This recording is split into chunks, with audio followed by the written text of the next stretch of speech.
Aujourd'hui, j'ai tiré sur une personne. Peut-être qu'elle est morte, peut-être pas. Enfin, je ne sais pas.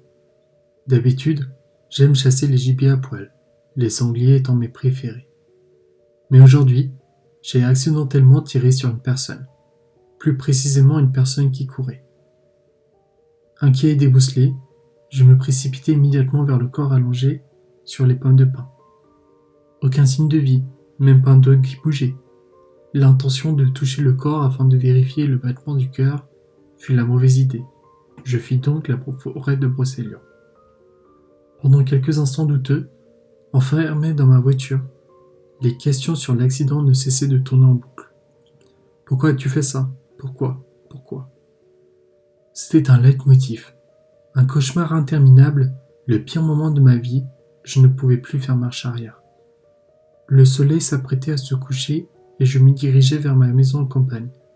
Sur la route, afin de ne pas être inculpé dans cette affaire, je balançai le fusil dans le puits situé à quelques mètres du jardin familial.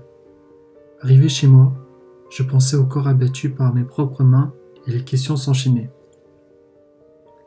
Au pire des cas, c'est un accident, personne ne le remarquera. Il n'y avait ni témoin ni preuve dans la forêt.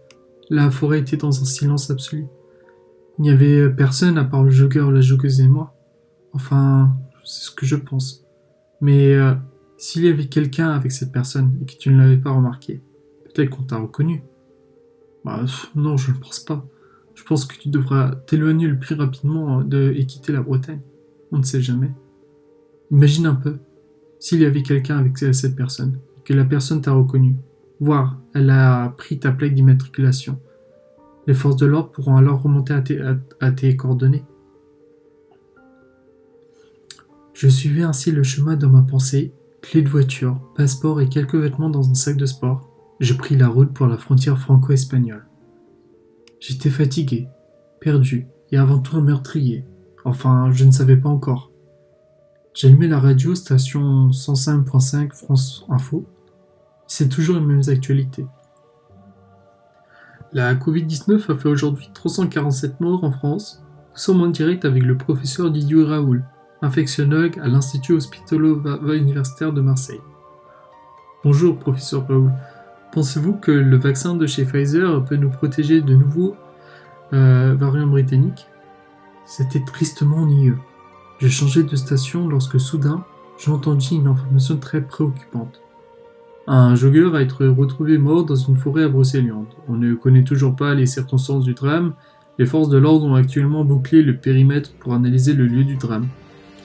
Suite à cette information, je m'arrêtai dans une station d'essence afin d'écouter attentivement Europa. D'après le préfet de l'Île-et-Vilaine, le jogger serait mort d'une balle de calibre 12, généralement utilisée pour la chasse des sangliers. Il s'agit peut-être d'un chasseur qui l'a touché, mais son identité reste pour l'instant inconnue. J'étais vraiment inquiet. Le préfet cherchait déjà le meurtrier. Fatigué, une petite pause devenait obligatoire. Je sortis de ma voiture pour aller prendre un café. Excédé par les informations en continu, je préférais ne plus suivre les actualités. J'approchais de la frontière franco-espagnole. Il y avait un barrage de contrôle. J'étais vraiment inquiet. Un énorme dispositif a été mis en place pour contrôler les flux de stupéfiants sans doute. Un contrôleur m'ordonna de m'arrêter sur le bord de la route. Il me demanda tout d'abord de montrer les papiers du véhicule et mon passeport. Il faisait froid ce jour-là, et je grelottais avec mon t-shirt. Quelques minutes après, l'officier m'obligea d'ouvrir le coffre afin de vérifier s'il y avait des traces de stupéfiants. Je n'avais rien à cacher de toute façon. Après avoir vérifié le coffre, il m'autorisa à reprendre la route. Arrivé en Espagne, les chaînes de radio avaient changé. Je ne comprenais rien du tout. Je m'arrêtai dans une station à essence au nord-est de la Catalogne. Je me dirigea vers la ville. Un bar, au coin de la ville, le lieu parfait pour décompresser après 10 heures de route. Je m'installai et commandai un whisky avec des glaçons. Le serveur, un homme d'une 50aine d'années, nettoyait la vaisselle. Il n'y avait que lui et moi dans ces 30 mètres carrés. Un petit écran de smartphone remplaçait la vieille télévision des années 90. Les informations locales défilaient et ma fatigue devenait insupportable. L'homme me conseilla un petit motel situé à 2 pas du bar. Arrivé au pied du porche de l'auberge, je pris les clés de ma chambre et m'installai sur mon lit. Une semaine de cavale passée, j'avais encore cette épée au-dessus de ma tête. Pas n'importe laquelle, celle de Damoclès. Je me réveillais une énième fois avec la boule au ventre, ne sachant quoi faire. Et beaucoup de questions existentielles m'envahissaient mon quotidien. Suite à cela, je commençais à vêtir le statut d'un meurtrier. Mon visage reflétait mon horrible geste, celui qui insistait à avoir tiré accidentellement sur une personne. Comme disait Cicéron, car si le visage est le miroir de l'âme, les yeux en sont les interprètes. Je saisissais vraiment cette citation et l'envahissait mon âme. Esselé, ne sachant quoi faire, je pris ma veste, mon chapeau, et je partis une fois encore au même bar. Dans le bourg, sous la chaleur matinale, un enfant d'une dizaine d'années ambulait pour vendre le journal du coin. Il disait « Vende periodico, vende periodico ». Il appelait les gens à acheter le journal. Bref, je l'ignorais et je rentrais dans le bar. L'ambiance était plus fraîche et je m'installais sur un tabouret près du comptoir. Il était 9, voire 10 heures du matin, et toujours personne dans ce bar. Était-ce une chose normale ici? Je ne savais pas. Quelques minutes après m'être installé, 2 personnes rentrèrent avec un journal dans les mains. La première personne était un homme d'une 50aine d'années, avec un melon sur la tête comme les inspecteurs Dupont et Dupont dans Tintin. Quant à la deuxième personne, il s'agissait d'une femme vêtue d'une somptueuse robe rouge. Ils commencèrent à bavarder dans une langue étrangère au pays. C'était de l'anglais, plus précisément de l'anglais britannique. Une fois que les 2 cafés furent servis, ils prirent le journal pour le lire. Soudain, je vis une image en gros plan d'un homme ressemblant avec comme tribune Jean Dubois, El cazador asesino escapado de Francia. Il s'agissait bel et bien de moi. Que vais-je faire?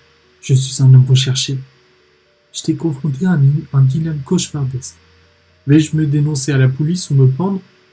J'étais pétrifié, et en effet, d'après les informations locales, l'affaire avait bien avancé en France.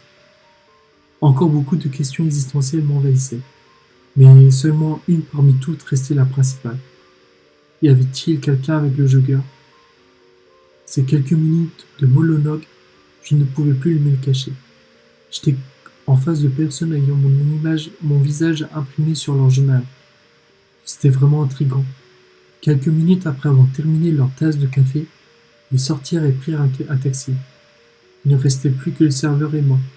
On était dans un silence abyssal jusqu'à que le son des sirènes remplaça la voix du jeune distributeur de journal. Il s'agissait des forces de l'ordre catalan. L'inquiétude m'envahissait et les 2 personnes m'avaient signalé. J'entendis mon nom sortir d'un mégaphone. Les policiers rentrèrent et me menottèrent les mains. Voici la fin de ma cavale. Je suis officiellement devenu un meurtrier pour le restant de mes jours.